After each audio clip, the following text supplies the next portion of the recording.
Welcome to the meeting room at Global TV Talk Show, a broadcast service of globalbusinessnews.net. Now, here's your host, Ed Cohen. Hi, this is Ed in San Diego, and our very special guest today is Nicole Milman, and she's in the UK. She's head of global mobility and immigration at Wayfair. She's in the UK, a little north of London, and I'm here on the Mexican border in San Diego. Welcome, Nicole. Hello, welcome everyone. Thank you so much, Ed, for having me on your show. Yeah, it's really my honor and a privilege to be able to talk with you about what you're doing, about your work. Wayfair, that's a retailer, right? Online retailer. Yes, so it is. So it's one of the largest online retailers. We are located in multiple locations now and growing. We have a big presence in terms of home furnishings. So anything you want to buy, if you want to buy your furniture, you want to buy your garden furniture, just pop along to wayfair.com and you can buy all of your household goods. Yeah, great. So what makes it different than Amazon? Well, so Amazon sells everything potentially. So it's a marketplace that sells everything. Like I don't really know the ins and outs of Amazon, if I'm clear. Like I know I have Prime and I'll buy stuff from there for toys or whatever for my kids. Me too. Yeah. But Wayfair, if we think about a shop, so we think about a store where you go to really buy your furniture, your tables, your chairs, your beds, your mattresses, anything for your household. We've just put it online, so it's more accessible to the masses. It's easy to order from. So unlike Amazon, which has a bit of everything, Wayfair only has home furnishings and hard furniture. So is the stuff worldwide, or is it made in China, or is it made just you source everywhere, I would hope? So we have suppliers in all of our locations, so our entity locations. So we have a number of different suppliers. So not everything on the US side is going to be available, let's say in the UK side, and vice versa. And in terms of our growth, we're currently located in the US, Canada, UK, Ireland, Germany, China, Hong Kong. We've just opened in Italy, an entity in Italy and France, and we have quite a progressive entity plan in place. This episode from the meeting room of Global TV Talk Show is brought to you by Porchlight Rental and Destination Services. Reduce your renter lump sum or managed relocation costs. Visit them at porchlightrental.com. And by heirs.com. With our full range of services, we can help design and manage your international relocation. Find us at heirs.com. Primestone Partners, featuring corporate, government, and developer housing solutions, as well as senior-level advisory services. Find them at primestonepartners.com. Stop dreaming and start living overseas.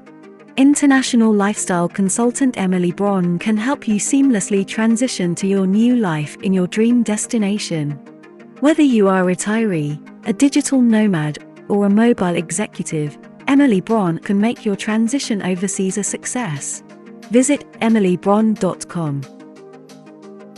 Coutalis is a global group with a worldwide footprint. With 16 agencies in 10 countries, Coutalis offers companies and mobile professionals a unique combination of HR services and options. Find us at coutalis.com. Take your communication skills to the next level. Barbara Bolt of Bolt Global has a passion to make you shine.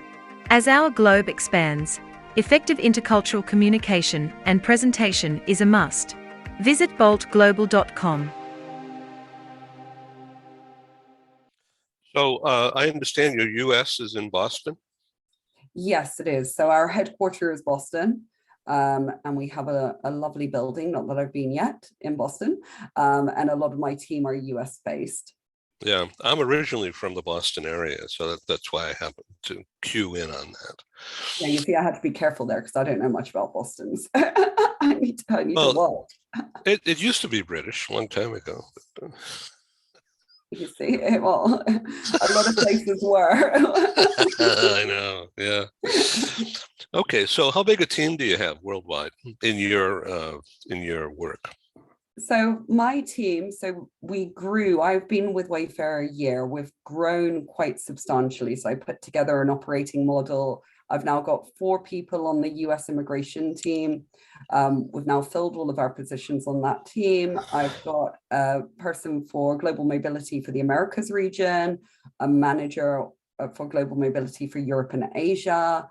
We've got an associate for global mobility, Europe and Asia, a US domestic specialist, and we're hiring one other position as an associate for global mobility to help both of the managers in both regions. Yeah. So your background is tax, and I know you know many people in the industry already, but compliance is such a big deal and so expensive. Are you using several, for instance, immigration law firms or several tax firms, or is it one each? So we went with one. So when I joined, we had PwC, Vialto Partners now for tax globally. They weren't really being utilized correctly, if I'm honest, because we didn't have proper policies in place as to when to trigger them. We then had for immigration, we had a local vendor in Germany, and we had Fragment over in the US, but we went to RFP and we ended up going globally with PwC, now Vialto Partners. I think it makes it easier, honestly, when you have one that can do both. It's easier on the employee because if they're getting notifications for immigration, they then will get another notification from the same provider from tax. And it improves that employee experience because they almost feel, they're being managed by one company rather than lots of different touch points. Yeah, and I would think that the relocatees would feel, in most cases, comfortable establishing a rapport or a relationship with a service provider, whoever that may be, rather than multiple ones. Exactly. And if there is an escalation, then it's handled very quickly with the vendor and my team internally. And I think when it's one vendor, it's handled even that more quickly and robustly to ensure consistency of service. Okay, so Wayfair, that is like it's an advertising slogan name because it's like an amalgamation of what's comfortable from a retailer point of view. Most of the customers are probably women on a worldwide basis. I don't know, actually. I don't know if that's true. Why women? Well, because it's home furnishings. Yeah, but honestly speaking, in my house, well, my husband's more the industrial designer. He would be looking more at the stuff than I would. I don't really care. So I don't know if that's so truthful. I think it's pretty evenly split. It depends what they're buying. I reckon, if you're buying outdoor goods, probably male, but I don't know. I don't want to stereotype. I think it's yeah. Okay, good. Wayfair, is that related to the pricing being really fair? Wayfair?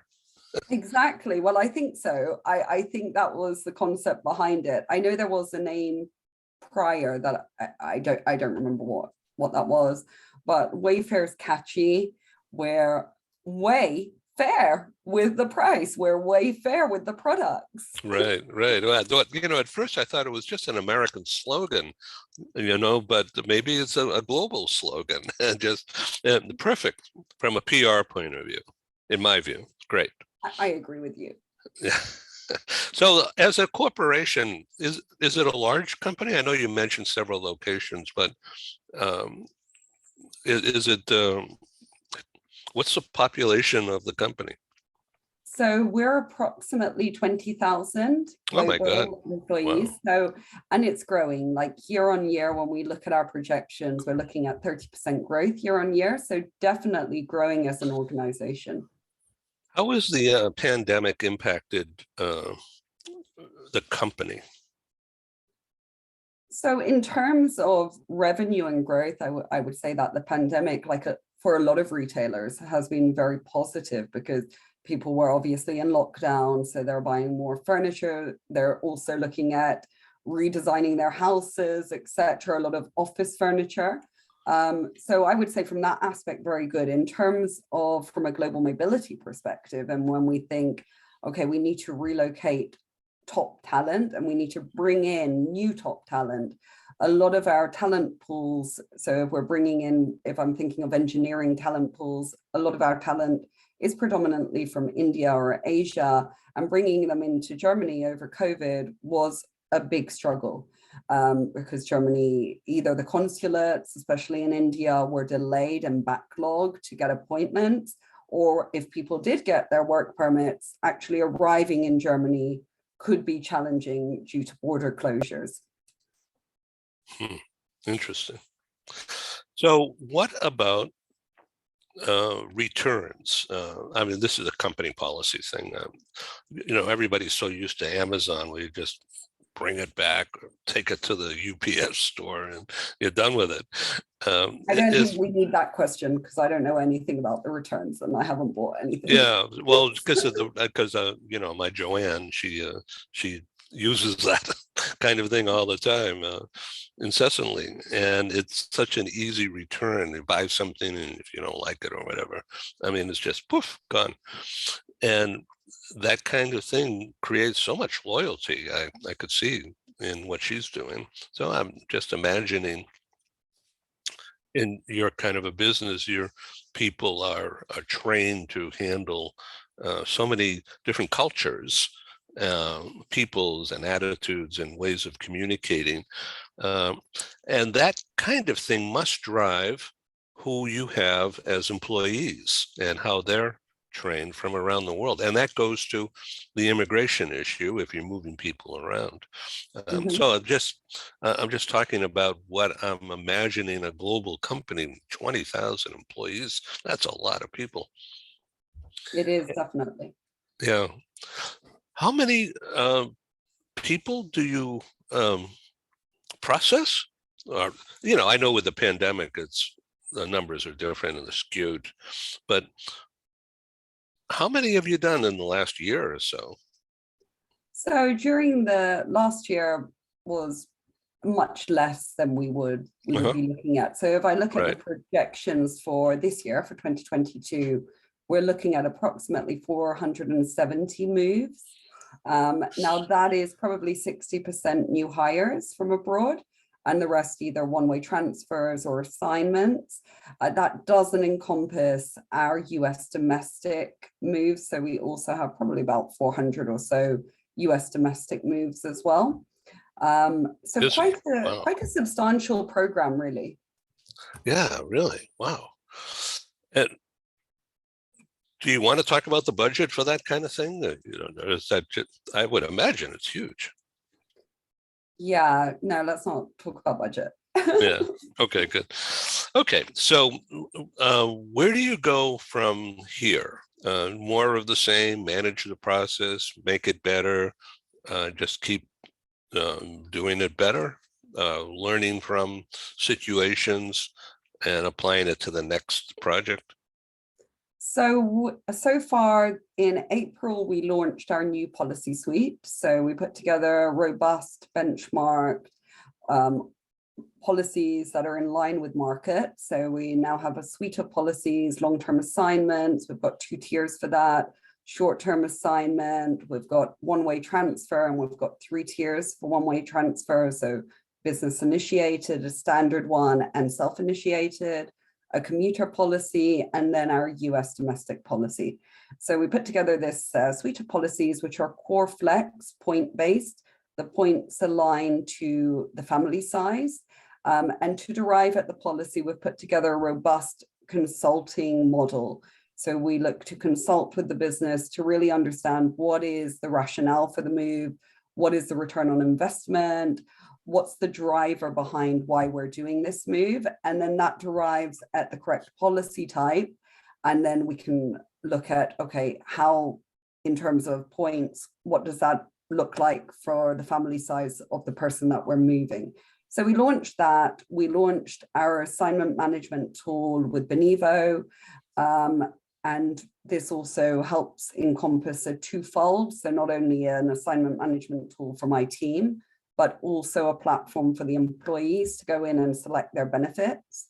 So at the moment, I would say we're kind of in this stabilization stage, this tweaking model, what's working well, what isn't. We're also working on an API from our talent acquisition platform to Benevo, an API from Benevo to PwC. We're working on an analytical dashboard as well. I really would like to get in place this globe where you can kind of hover and you can see how many moves did we have into the US, how many people are on immigration in the US, when is that expiring, what is our demographics with the people that we move? If we drill down further, what is our retention rate on these people that we're moving, or our attrition rate? So looking at that, that's the project. We're also working currently on a US immigration policy. So a document, we have a lot of pages for US immigration, but we're looking at consolidating and putting a robust policy in place. We are also looking further down the track. I would say probably the beginning of 2023 will be our business travelers, and what do we do for that group of people in terms of tax and immigration compliance. So I watched part of the Benevo interview with you, and I found it fascinating. And so I wanted to ask more about that, about the automation of all of this. That's where you're going with this, of course. I mean, otherwise, you'd just be inundated with an avalanche of paper. I can't imagine not having it. What did people do in your position before all the technology? I don't understand. You had Excel sheets, trust me, and you would mark people on the Excel sheets. Actually, going back to when I was in Deloitte, that was paper files.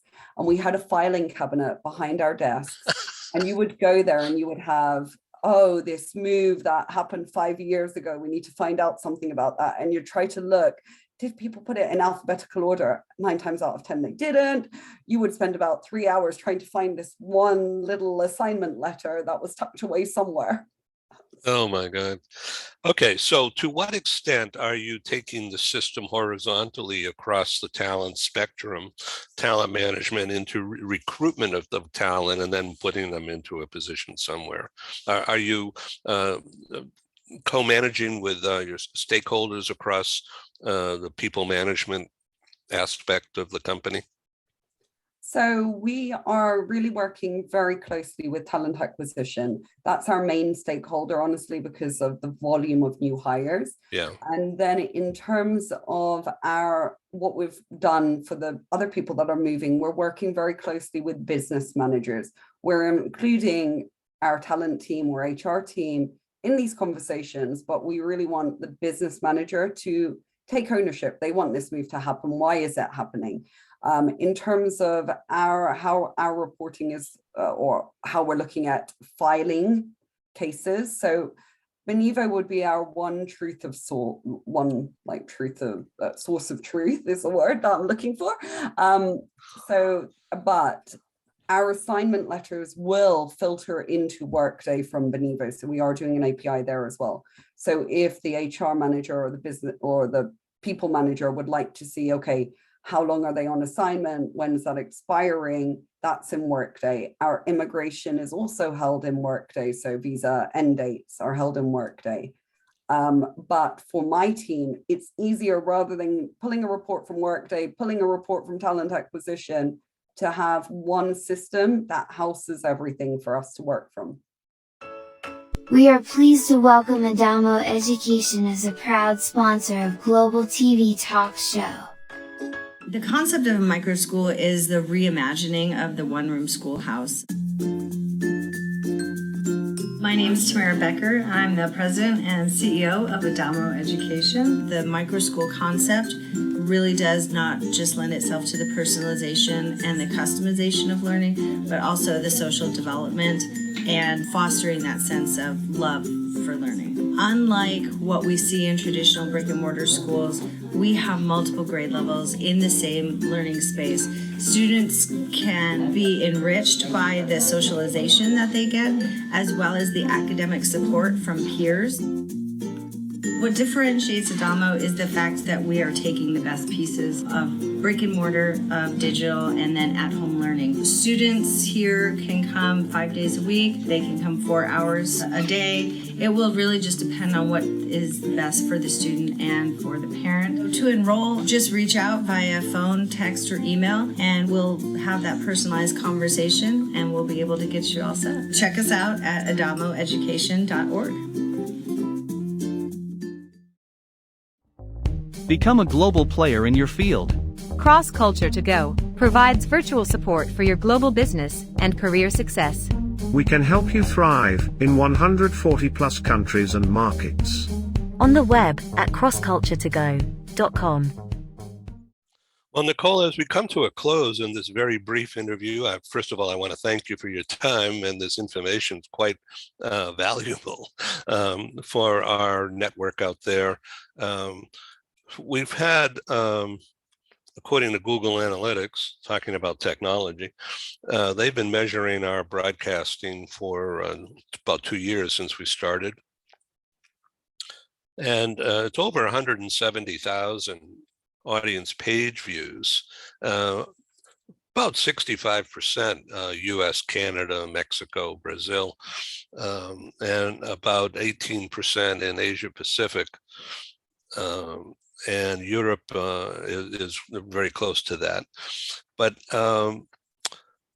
people want to learn from people like yourself who are actually managing the corporate structure and making decisions.